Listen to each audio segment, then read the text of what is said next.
Welcome to our collaboration Web Hui pieces. These pieces are really to share the knowledge, fill up the kete to empower our whānau. So today's session is on car seat safety, and it's in collaboration with SitTight. So let me introduce our presenter for this morning. Danielle Beh is the Child Restraint Technician, trainer and assessor for SitTight Child Restraint Education and Training Limited. Danielle is experienced Child Restraint Technician, CRT, and a trainer assessor of CRTs as part of Waka Kotahi's Child Restraint Program. In her previous capacity as owner of a retail store specializing in the hire and sales of child restraints, Danielle consulted daily with families on their car seat requirements. Danielle writes and produces online educational courses and resources for her company, SitTight. These are accessed by a variety of sectors such as parents, midwives, iwi health providers, childcare organizations, antenatal providers, regional and district councils, and the rental vehicle industry. Danielle was a member of Waka Kotahi's National Child Restraint Expert Advisory Group for 5 years and co-chaired the group for 3 years until early 2021. Welcome, Danielle. Thank you so much for joining us for the session. Again, if we could hold all questions to the end and then we can answer them together. So just put them into the chat for now. Danielle, let me pass you over the Zoom floor and we can jump straight into it. Thank you, Laura. Morena, everyone. Thank you for taking the time to join us this morning for this Web Hui about car seat safety. Well, I don't need to introduce myself. Thank you, Laura, for doing that. But as she explained, I'm a CRT and also a trainer assessor of child restraint technicians. But I won't spend any more time talking about myself. Let's get into car seat safety. Let's see if I can get this working properly. There we go. Right. So child restraints do have a reputation for being challenging to understand and install, but it doesn't have to be the case. There are common issues that we can focus on, which give us a starting point for discussions with whānau and caregivers, and these can easily lead into simple tips and advice which can be given to parents and caregivers. These tips and advice give them things, they get them thinking more about the purpose of a child restraint, and what simple things they can do to ensure our tamariki are safe while travelling on our roads. So rather than try to solve all problems at once and overwhelm people, it's much more effective to provide common sense tips and advice. And this is what I intend to give you today that you can then take into your communities. I want to acknowledge that there will be many situations in which it is difficult to strictly comply with the rules.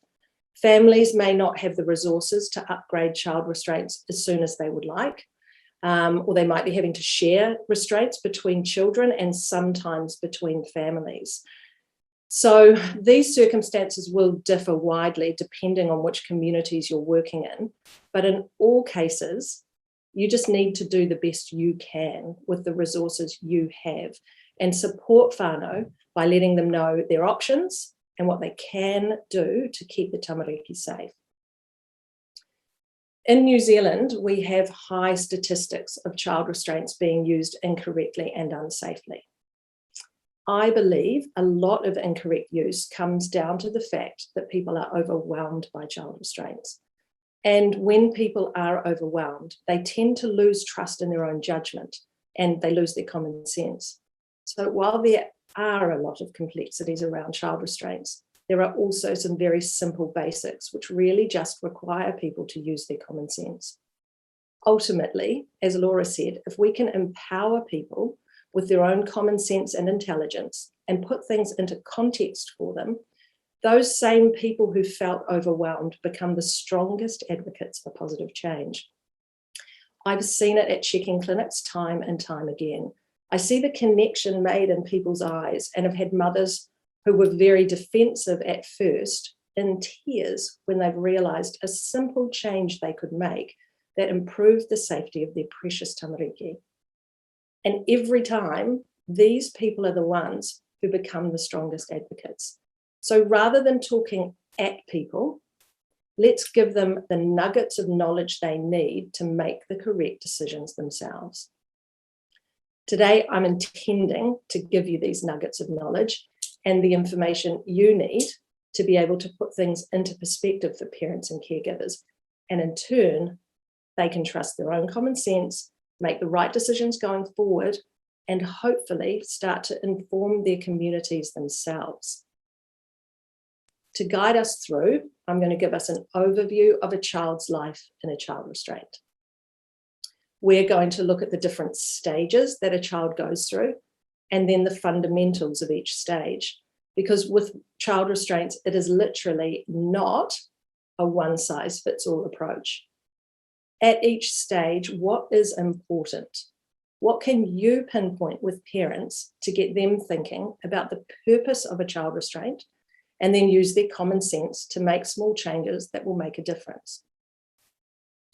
While we're going through these stages and the differences to be aware of, I'll also be drawing your attention to one overarching issue that we come across with all children in child restraints, regardless of their age. And because this issue does span all ages, being aware of it will give you a trigger that you can use to start a conversation with all whānau around safe child restraint use.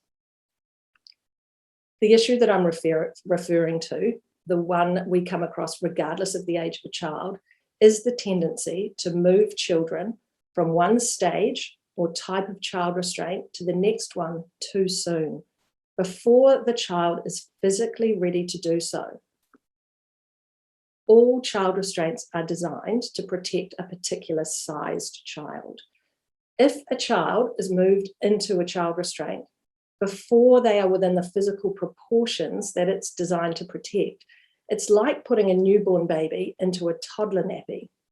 It just doesn't fit. It doesn't matter how good the seat or the nappy is.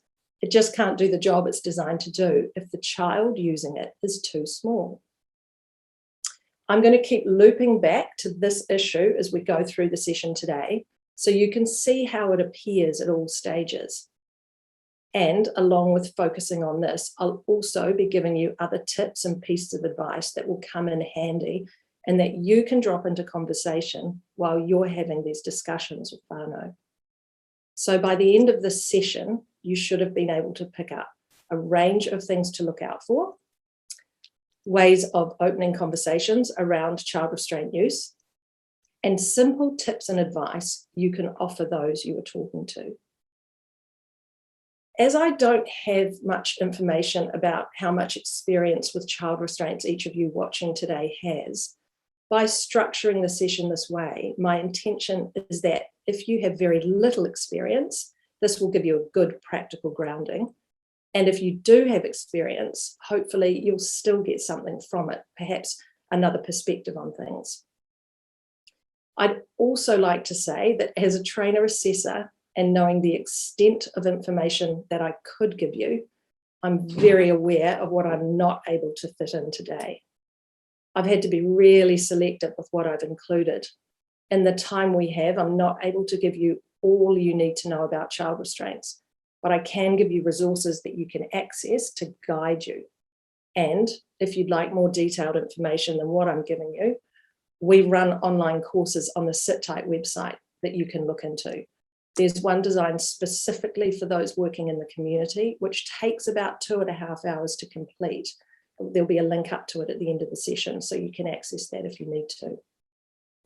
If at the end of the session I've missed something you think is really important and should be covered, please put up a question. I'll do my best to answer it at the end. So let's get into it properly now. Our child restraint market in New Zealand is particularly complex. All child restraints are manufactured to certain safety standards, and there are a number of different safety standards throughout the world. Most countries only allow child restraints manufactured to their territory's safety standard on their roads.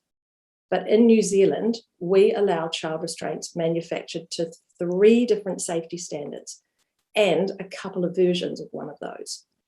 And each of these have their own set of rules. The 3 standards we accept are the Australia-New Zealand Joint Standard, some seats manufactured to the US standard, and, just to complicate things further, we accept a couple of versions of the European standard. I'm not going to specify the standard numbers here, but you can find that information on the SitTight website if you'd like it.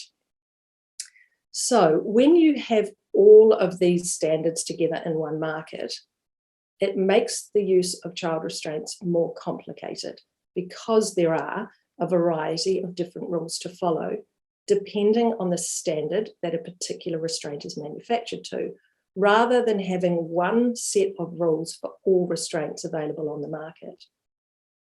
We have laws relating to what aged child must use a child restraint. I'm going to give you a bit more detail about the law later in the session. Once we have this information, we know a child is of an age where they must use a child restraint. Then the manufacturer's instructions of each child restraint become the law that needs to be followed. To continue to comply with the law, we must use a child restraint in line with its manufacturer's instructions. And this is what creates confusion because, as I said, the rules differ between different safety standards. What is the same across all child restraints is that they will all state their limits. These are the measurements that tell you the size of a child that can use a particular child restraint. These limits should be on the child restraint itself, either in centimetres or weight measurements, or as a dotted line on the fabric showing you where a child's shoulder can reach. There will be the measurements a child must have reached before they can use the seat. These are called the entry level. And there will be upper limits that show when a child has outgrown the restraint. If a child is outside any of these limits, then they shouldn't use the restraint. The manufacturer's instructions will also give you information such as how high the harness must sit in relation to the child's shoulders and how high a child's head can get within the seat before they've outgrown it. All of this information should be displayed on the child restraint itself for easy reference and also in an instruction manual. To comply with the law, these must all be followed. Remember the overarching issue of moving a child to the next stage child restraint too soon? We're already looping back to this. Regarding the entry levels I've just referred to, the size a child must reach before they can use a particular child restraint. What's important to know about these is that entry levels are often far too low. They allow children to move into the next stage seat well before they are big enough, and these entry levels mislead parents. If a parent is following the limits of a seat, and a seat tells them that their baby can use it, they understandably assume that it's safe for them to do so. But this is not always the case. I'm going to clarify this for each stage as we go through. A bit further back, I mentioned fundamentals. What are the basics? Let's talk about these now. Firstly, what is the purpose of a child restraint? Ultimately, it's to reduce the movement of a child as safely as possible in a crash. How does it do this? Well, let's start with understanding the different types of child restraints that there are. The term child restraint covers all variety of car seats, whether that's a capsule, a convertible toddler seat, or a booster. But within this large group are two smaller, more distinct groups. The first of these groups is harnessed seats, i.e. a child restraint that uses a harness to secure the child within it. Within this group, there are rear-facing restraints and forward-facing restraints. The second group within the overall category is booster seats. These are the seats that no longer have a harness. Instead, the booster sits on the vehicle seat and uses the vehicle belt to secure the child. Within the boosters group, there are two different types of booster seats. There are high-backed boosters, the ones with the full back on them, and there are half boosters. So those are the two groups within the overarching group of car seats for children. But there is actually another category of child restraint, which isn't really referred to as a child restraint. This is the vehicle belt. Often, children are sitting on the vehicle seat using the vehicle belt well before they should be out of a child's car seat. And therefore, the vehicle belt has become a child restraint, and it needs to be thought of relative to how it restrains a child-sized body, which is not what it was designed to do. How do each of these different child restraints perform their purpose of reducing the movement of a child as safely as possible in a crash? To understand this, we need to separate each group. If we focus on child restraints with a harness to begin with, there are two clear ways that these function to reduce the movement of a child safely. First, a harnessed restraint must be installed securely. If we're trying to reduce the movement of a child in a crash, the child restraint they are sitting in must be securely attached to the vehicle. When we use the word secure, when we're talking about child restraints, we're being quite specific. Secure means a child restraint can only have around 2.5 centimeters of sideways movement when it's installed in the vehicle. If it has any more than this, it's not installed securely enough. This video shows a securely installed child restraint.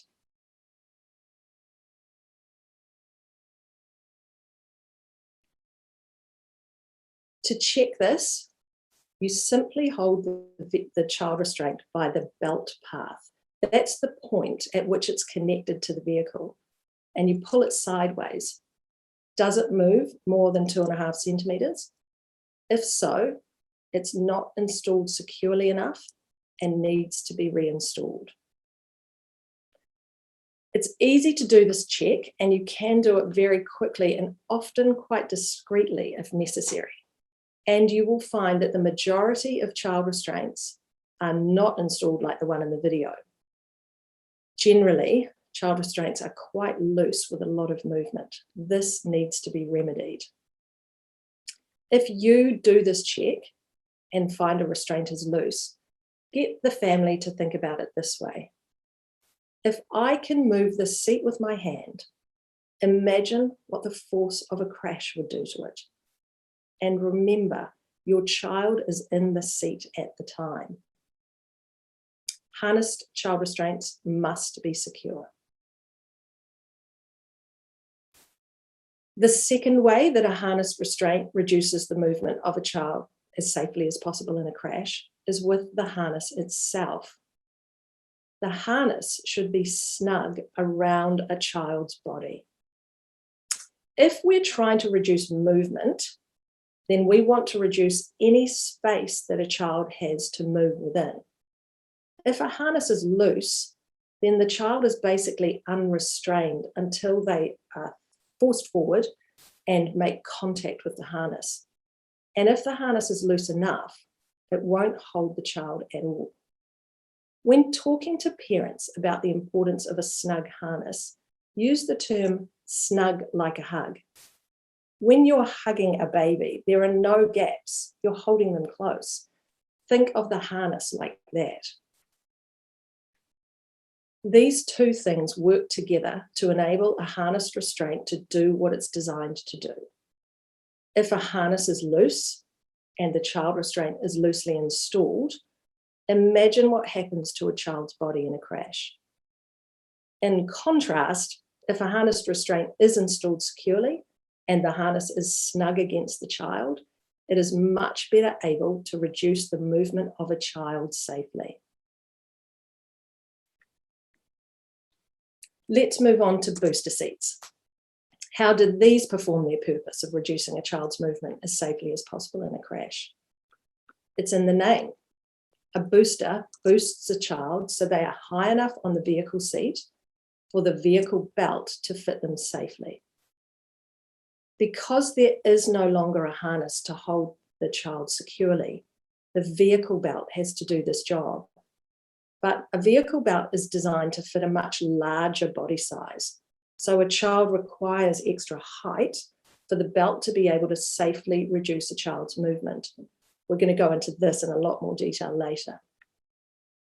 Remember the two different types of booster seats: high back boosters, the ones with the full back on them, and half boosters.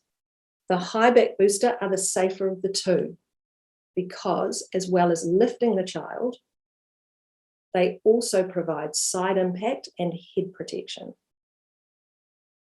Whereas half boosters only lift a child with the goal of putting them in a position in which the vehicle belt fits them safely, but they offer no other protection. For this reason, ideally, a half booster would not be used until a child has outgrown any booster with a back on it. Now that we've established how each group of child restraint does its job, let's go back to harnessed restraints and look at this stage in a child's life in a child restraint, the stage during which they're in a harnessed child restraint. The first stage a child goes through in a harnessed restraint is the rear-facing stage.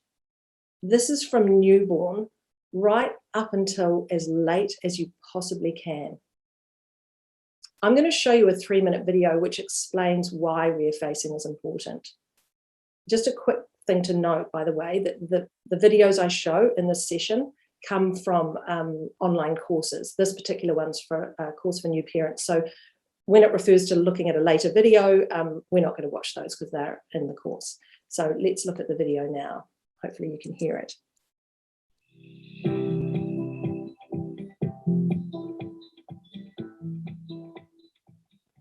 Both the capsule and the convertible restraint will be used rear-facing for your baby.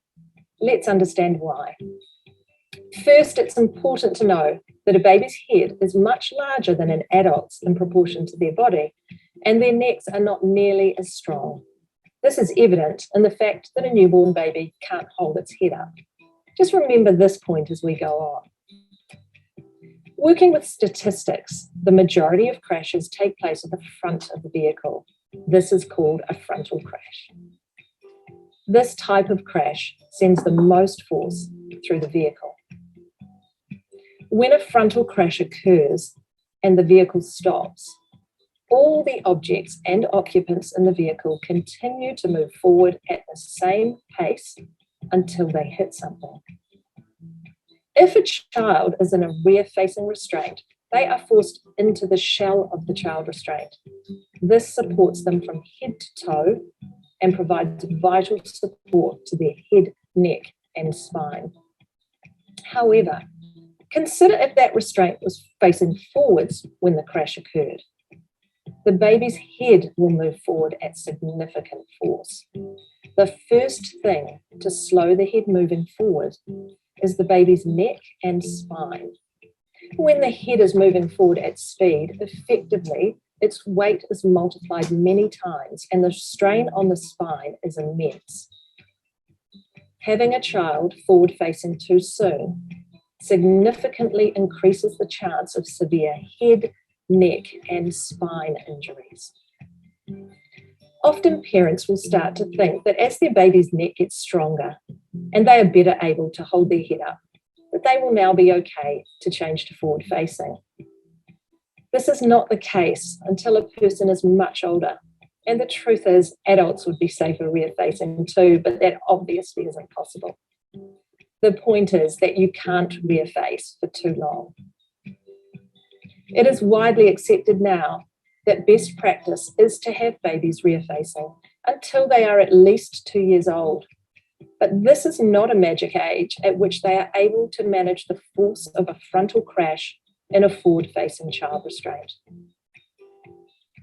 Ideally, you will keep your baby rear-facing until at least 2 years old. In fact, it is best practice to keep your child rear-facing until they have outgrown the rear-facing limits of the restraint they are in. This may allow them to rear-face until much older than 2 years. You are likely to encounter discussions with friends and family members who don't understand the need for rear-facing. It is understandable. The information hasn't always been out there to educate people, but it is now, and hopefully you'll be able to explain why it is safer to do so.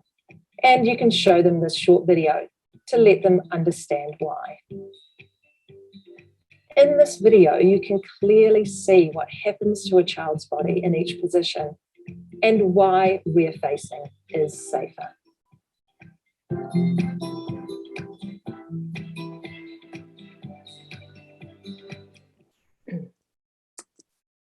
Remember the overarching issue we talked about of the tendency to move children to the next stage car seat too soon. Moving from rear to forward facing is one of the main culprits. It's often done far too early, and you can see in the video what happens to the child's spine and why we want to keep them rear facing as long as possible. I'm going to try to give you a simple way to explain this so you can pass this information on easily.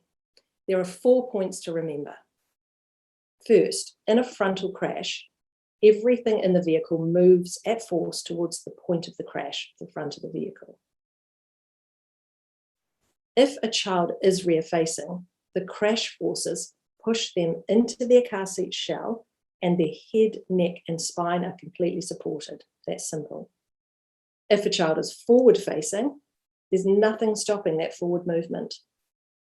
The weight of their head is multiplied many times, and the only thing stopping that heavy weight's forward movement is the child's neck. This point here is the perfect example of a child restraint being able to perform its purpose, reducing the movement of a child as safely as possible in a crash. And this point here is the perfect example of injuries being caused because of our overarching issue, a child being moved to the next stage too soon. In the video, I mentioned 2 years as the minimum age for forward facing, but I prefer not to put an age on it at all. As soon as an age is mentioned, it's used as a target rather than a guide. Again, as I say in the video, it's best to keep a child rear facing until they've reached the limits of the child restraint they are in. You can't rear face for too long.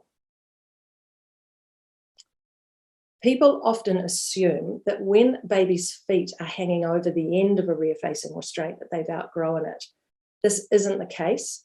Never use a child's feet to measure if they fit a child restraint or not. Except for tiny babies, a child's legs will always be longer than the child restraint they are in. With this point in mind, it's also often assumed that children are uncomfortable with their legs bent in a rear-facing restraint. And this is often a reason that parents give for forward-facing their child. When we see a child sitting in a rear-facing seat with their legs bent, as adults, we consider what that would feel like for us. It may well be uncomfortable for an adult to sit in that position for a while, but children are not small adults. Their bone structure is different, and they are far more flexible than we are. So they will not feel the same effects as an adult would when sitting in that position. Some children rear face until they are 5 or 6 years old. It's actually not that uncommon. At this age, they can communicate if they are uncomfortable or not, and it's very rarely the case. A good way to think of it and to explain to whānau is this. If we assume that a child's legs are uncomfortable and we decide to remove the risk of this, to do so, we have to move a child into a forward-facing position. By doing this, we remove an assumed risk of uncomfortable legs, but replace it with a proven risk of severe head, neck, and spine injuries. It doesn't make sense to do this, especially when it's unlikely they are uncomfortable in the first place. Encourage whānau to keep children rear-facing as long as possible. What else do we need to be aware of when children are rear-facing? Young babies need to be reclined in a position that keeps their airways clear. If a rear-facing seat is too upright, a baby's head will drop forward onto their chest, and the risk is that this blocks their airways and restricts their breathing. Rear-facing restraints will have a level indicator on them, either a line or a bubble or something similar, which you can check to make sure it's reclined enough for a small baby. But if you're unable to locate this, just explain the risk to parents and get them to make sure that a baby's head doesn't fall forward when they're sleeping. As always, simplify it and give them permission to use their common sense. If a baby's head is falling forward in a rear-facing restraint, it's too upright. And if it isn't, the recline is suitable for that baby. How do we know when it is okay for them to move to a forward-facing car seat? Every case is going to be different. You're going to do the best you can with the information you have about why rear-facing is safer to inform a family and help them make this decision. Ultimately, the longer you can keep them rear-facing, the better.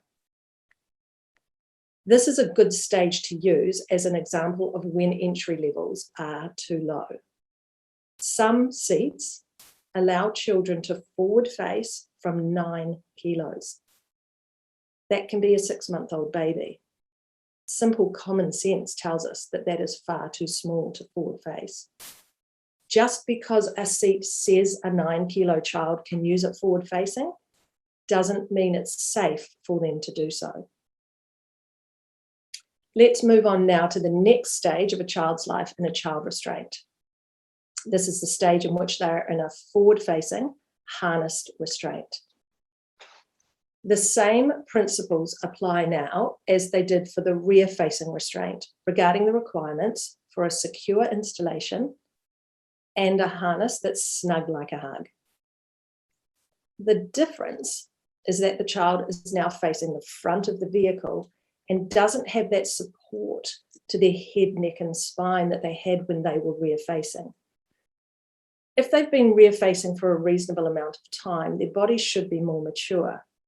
But as they are now forward-facing, the snug harness plays a vital role in keeping them in the restraint and spreading the crash forces across their body.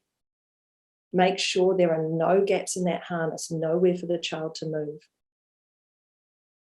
Remember, the purpose of a restraint is to reduce a child's movement as safely as possible in a crash. If the harness is loose and the restraint is loose in the vehicle, it simply can't do this. The next stage of a child's life in a car seat is moving them from a forward-facing harnessed restraint into a booster seat. As with moving from rear to forward-facing, the entry levels of booster seats are often far too low and allow children who are much too small to move into a booster. Same theme. I want to take a moment to focus on the shift that is being made in moving from a harness seat into a booster, because it's quite a big change. With a booster, the child restraint is no longer installed in the vehicle. And there is no longer a harness to keep the child secure within the child restraint. So the child is now simply sitting on a seat. So you have two loose, independent objects in the moving vehicle. The vehicle belt now has two jobs.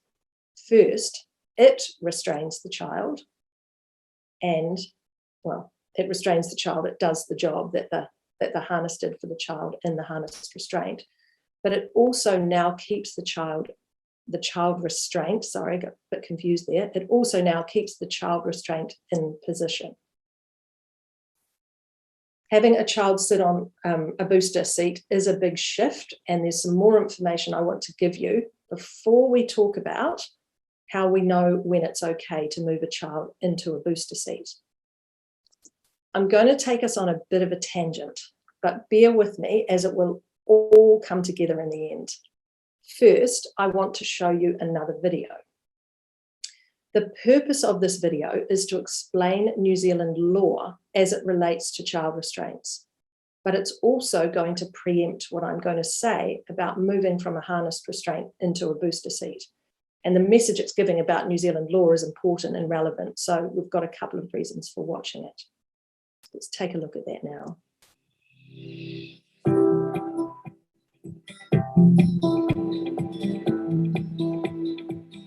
When deciding whether a child is required to use a restraint, it's important to know that the law and best practice are two different things. I'll first explain the law, and then we'll follow that with what is considered best practice.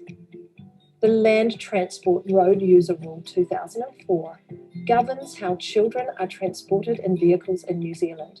There are a number of clauses that cover the topic, but the bottom line is that any child up until their 7th birthday must be in an appropriate child restraint. That word appropriate is important. We'll refer back to it later. However, it doesn't quite finish there. When a child is 7 years old, so between their 7th and 8th birthdays, if there is a child restraint available in the vehicle they are travelling in, and that restraint is appropriate for them, then by law, they must use it. Let's quickly go over that again. Until they are 7, they must be in an appropriate child restraint. While they are 7, if there is an appropriate restraint available in the vehicle, they must use it. Once they are 8 years old, they are no longer required by law to be in a restraint. Now we'll talk about best practice. Once a child has reached 7 years old, it is then considered best practice that they continue to use a child restraint until they are 148 centimetres tall. This is the height at which a person safely fits a vehicle seatbelt. Let's make sure we understand why. A vehicle seatbelt is designed to cross the shoulders and hips of the person. Both of these areas have strong bones, which can withstand a lot of force.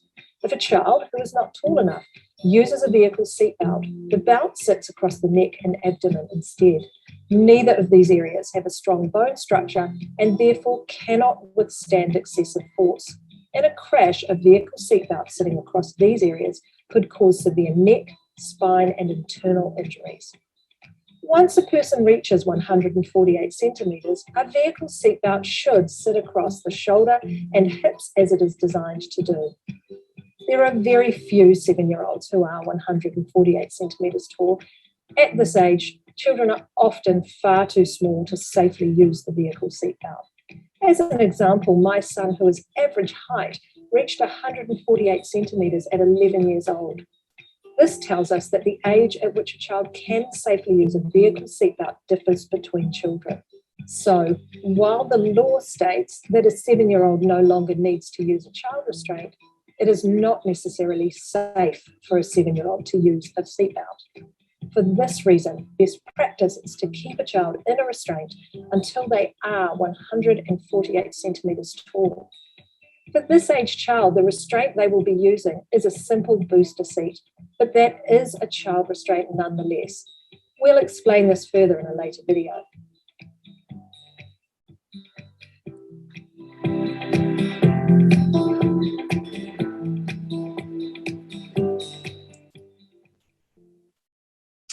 Okay, so I'm still on the tangent, but it will lead us back. So what can you take from that video to offer your community?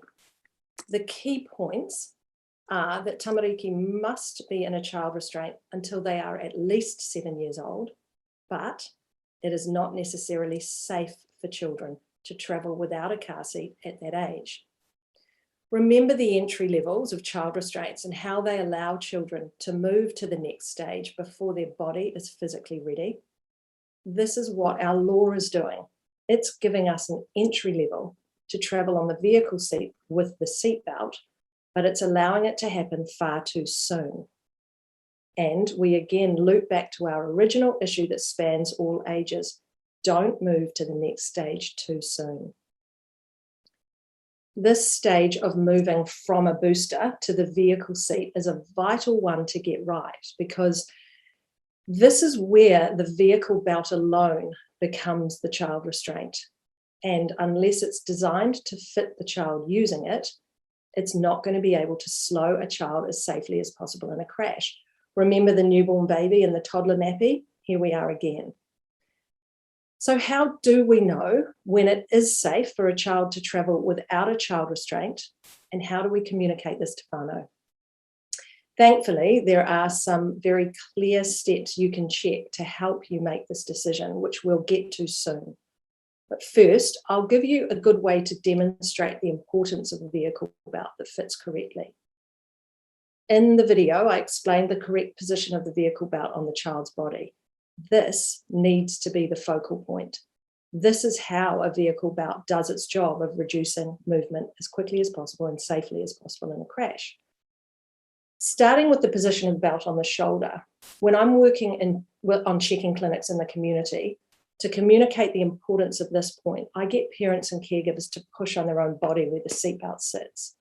I punch my shoulder and I get them to do the same. If you do that now, you can feel the strength of the bone structure. That punch is a very minor accident. And on my shoulder, it's not really a big deal. But would I be able to comfortably do that to my neck? No, I wouldn't. This is where we need to think about the vehicle belt now being a child restraint. How does it do the job when a child is using it? When a child sits on the vehicle seat and puts the belt on, get parents to look at where the belt crosses their body. If it's going across the neck, the child is too small to travel without a booster, regardless of their age. This is where our law puts us so wrong. Stating an age of 7 years is misleading, and it gives people a false sense of security. Any impact with the belt in that position will cause much more serious injuries than if the belt is correctly positioned on the shoulder. I think boosters have a tough time. They are definitely not given the focus they should be as a vital part of a child's life in a child restraint. If a child uses a booster until they truly fit the vehicle belt, they should be in one until they're 10 to 12 years old or older if they are a small child. With this in mind, if a child is in a harnessed seat until they're, say, 5 or 6 years old, and if that child continues, or if that child then uses a booster until they fit the adult belt, they will be in a booster seat at least as long as they were in a harnessed seat, possibly longer. But there is an attitude towards boosters that they're not as important, that they're not really a child restraint. So we need to make sure parents and caregivers take them seriously and use them properly, as they play a vital role in keeping older children safe. At this transition point from a booster to the vehicle seat, the child is often the motivating factor most determined to see this change happen. So it's really important you're able to empower parents with this knowledge and understanding, because as we all know, a persuasive child is a powerful force.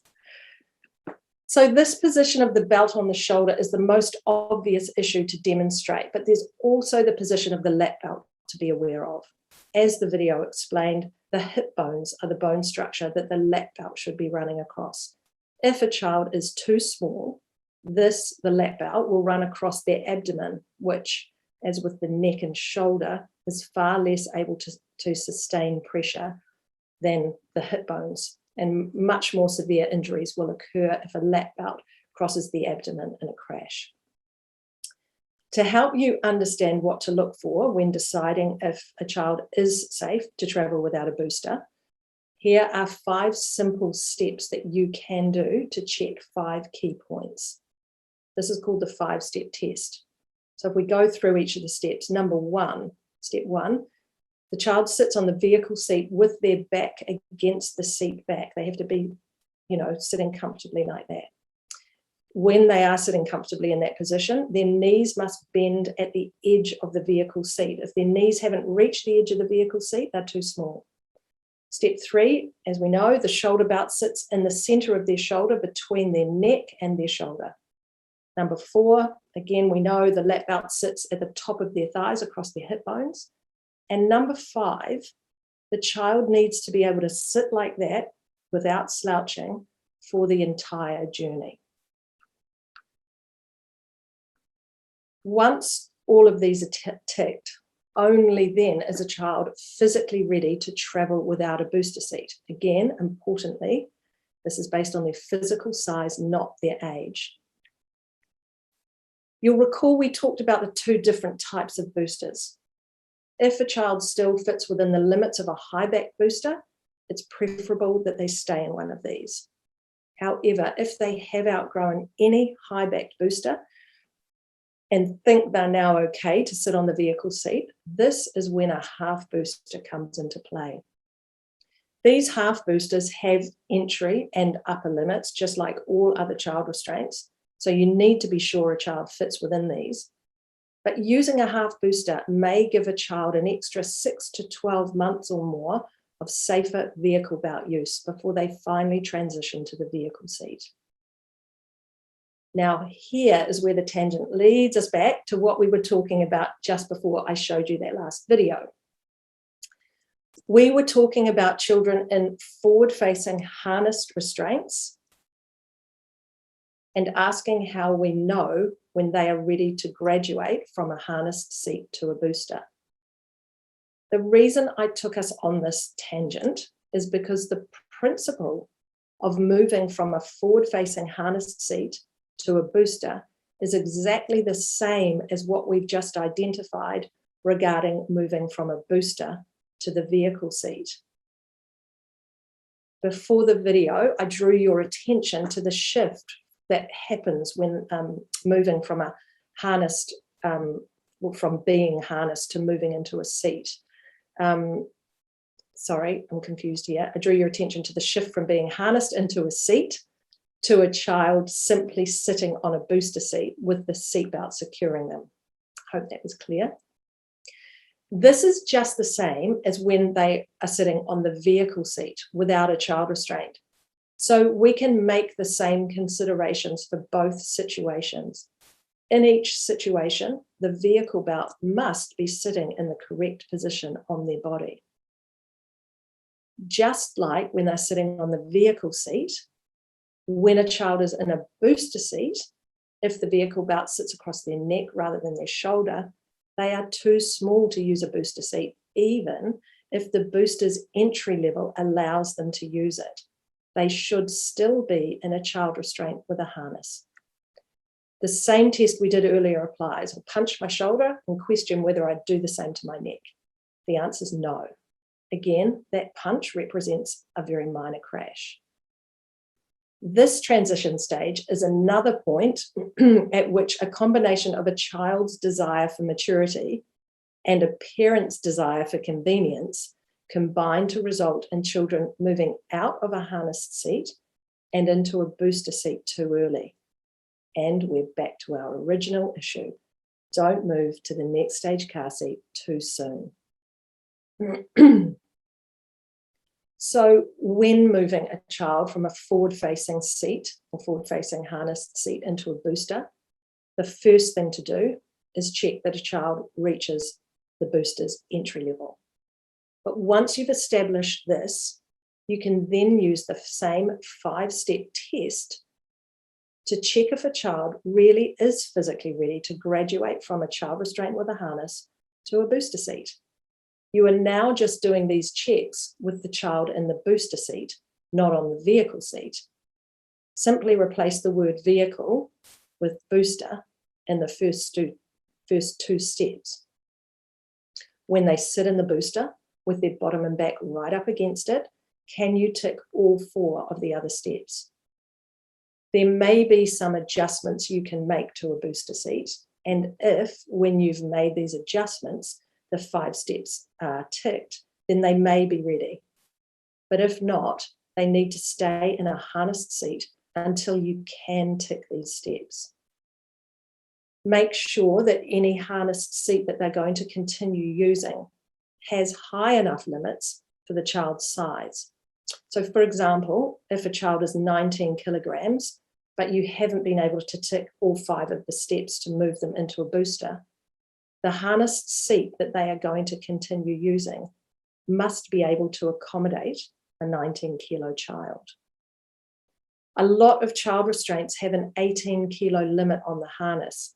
In other words, the harness hasn't been tested to ensure it can keep a child over 18 kilograms secure.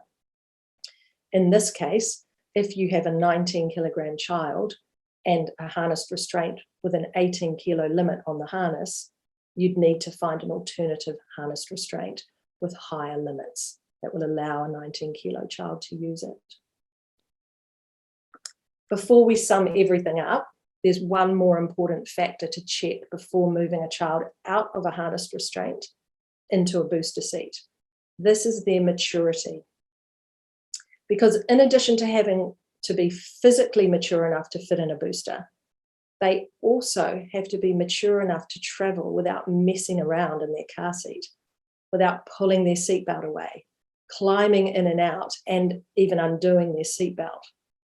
If you have a family who may be considering moving their child to a booster, but you can see that child has a mind of their own and isn't really taking much notice of parents' instructions, it would be important to encourage them to keep that little one in a harnessed restraint, even if they fit a booster at that stage.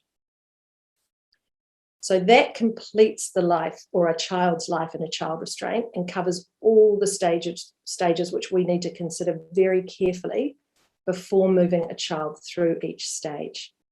So to summarize and pull all of this together, I want to bullet point a few things. New Zealand law tells us what aged child must be in a restraint. It says that once a child reaches 7 years old, they don't need to use a child restraint any longer. To continue to comply with the law, we must follow the manufacturer's instructions of the particular child restraint being used. The entry levels given by manufacturers and our law are far too low.